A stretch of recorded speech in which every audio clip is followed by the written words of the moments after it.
नमस्कार दोस्तों, हमारे इस YouTube चैनल पीपीसी लर्निंग में आप सभी का स्वागत है।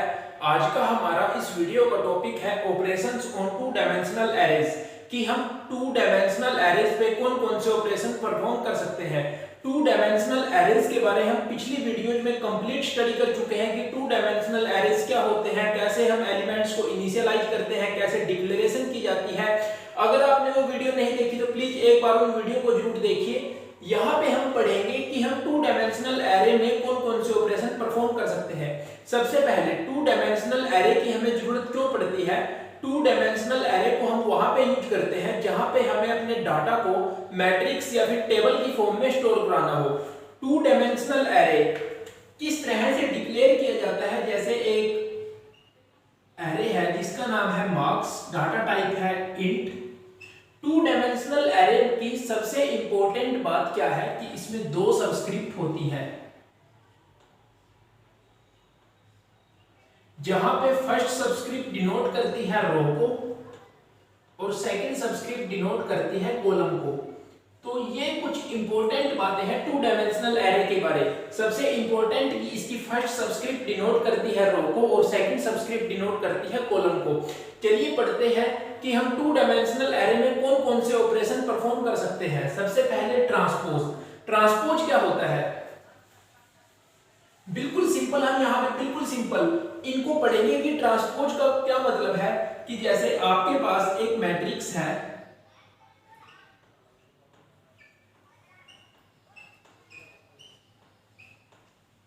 ये आपके पास एक मैट्रिक्स है, आपको इसे ट्रांसपोज करना है तो आप इसको कैसे करोगे? सबसे सिंपल, बिल्कुल याद रखिए आप कि आप इंटरचेंज कर दीजिए रो को कॉलम में और कॉलम को रो में। जैसे कि ट्रांसपोज करने के बाद हम इसको किस तरह से लिखेंगे?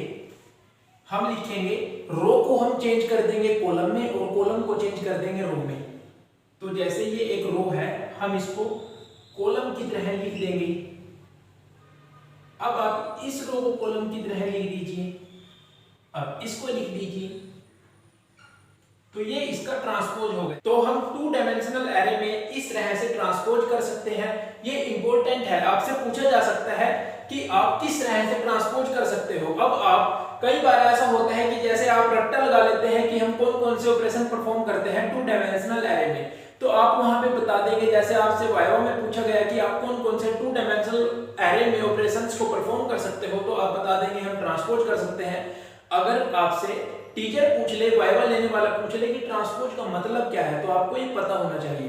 फिर है सम ऑफ मैट्रिसेस कि आपका जो टू डायमेंशनल एरे है आप उसको यूज क्यों करते हो। आप मैट्रिक्स को स्टोर करने के लिए, यानी डाटा को मैट्रिक्स फॉर्म में स्टोर करने के लिए टू डायमेंशनल एरे का यूज करते हो।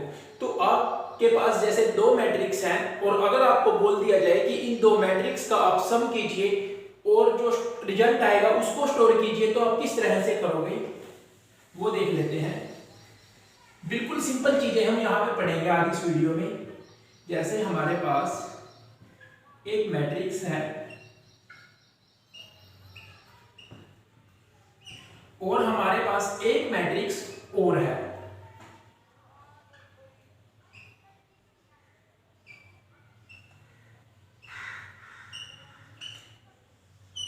अब आपको बोला गया है कि इन दो मैट्रिक्स का सम कीजिए। तो सबसे पहले आपको याद होना चाहिए, रूल है कि आप कौन कौन सी मैट्रिक्स का सम कर सकते हो। अगर यहाँ पे दोनों मैट्रिक्स में एलिमेंट सेम है, सेम का मतलब कि जितने नंबर ऑफ एलिमेंट्स यहाँ पे हैं अगर उतने ही नंबर ऑफ एलिमेंट्स यहाँ पर है, तो ही आप दो मैट्रिक्स का सम कर सकते हो। तो इसका क्या आंसर आएगा? बिल्कुल सिंपली आप इसका सम कर दीजिए। जैसे इसका सम इसके साथ होगा, ये आपको पता होना चाहिए। इसका सम आप इसके साथ करोगे, इसका सम आप इसके साथ करोगे। ये बिल्कुल बेसिक चीजें हैं जो आपने 12th में स्टडी कर ली है।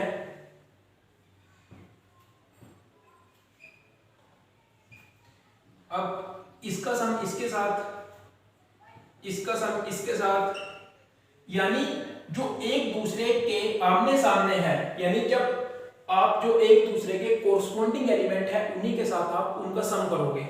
जैसे 2 का सम 9 के साथ 11, 2 1 3 5 6 11 6 8 14, तो ये बिल्कुल सिंपली इसका आंसर आ जाएगा। ठीक इसी तरह से आप सब्ट्रैक्ट कर सकते हो दो मैट्रिक्स को। आपको दो मैट्रिक्स दे दी गई हैं और आपको बोला है कि इन दोनों को सब्ट्रैक्ट कीजिए, तो आप कब सब्ट्रैक्ट कर सकते हो? जब दोनों मैट्रिक्स बराबर हो, तभी आप उनको सब्ट्रैक्ट कर सकते हो। अब है प्रोडक्ट ऑफ मैट्रिक्स।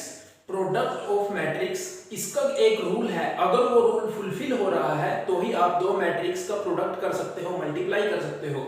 वो रूल क्या है कि number of columns in first matrix, कि जो फर्स्ट मैट्रिक्स है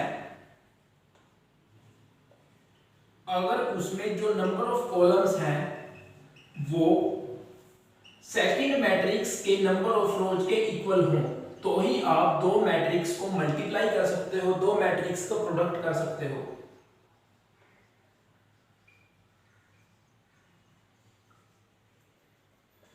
मतलब आप कैसे समझोगे इसको कि जैसे आपके पास एक मैट्रिक्स है 2x2 ऑर्डर की, सेकंड मैट्रिक्स भी है 2x2 ऑर्डर की, तो इसमें number of columns 2, number of रोज अगर ये इक्वल है तो ही आप इनको मल्टीप्लाई कर सकते हो। ये तो बिल्कुल सिंपल सा एग्जांपल था, लेकिन अब आप एक एग्जांपल और देखिए। इस मैट्रिक्स में आपके पास नंबर ऑफ कॉलम्स कितने हैं?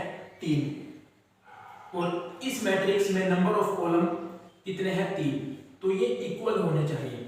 अगर ये इक्वल है तो ही आप प्रोडक्ट कर सकते हो दो मैट्रिक्स का। तो ये बिल्कुल सिंपल से कुछ रूल है जो आपको पता होना चाहिए। और जैसे आपसे वाइवा में पूछ लिया गया कि आप कौन कौन से ऑपरेशंस परफॉर्म कर सकते हो टू डायमेंशनल एरे में, तो सबसे पहले आपको पता होना चाहिए टू डायमेंशनल एरे का हम यूज ही क्यों करते हैं।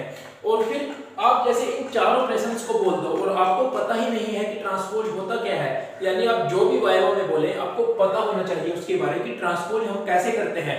आपसे बिल्कुल सिंपली भी पूछा जा सकता है कि ये मैट्रिक्स है, आप इसको ट्रांसपोज करके बताइए कि आप कैसे ट्रांसपोज करोगे, ये क्या रूल है मैट्रिक्स को मल्टीप्लाई करने का। तो आपको ये सब क्लियर होना चाहिए। अगर आपको ये वीडियो अच्छी लगी हो तो प्लीज वीडियो को लाइक कीजिए, अपने दोस्तों के साथ शेयर कीजिए और हमारे साथ इस वीडियो सीरीज में बने रहिए। थैंक यू, मिलते हैं अगले वीडियो में।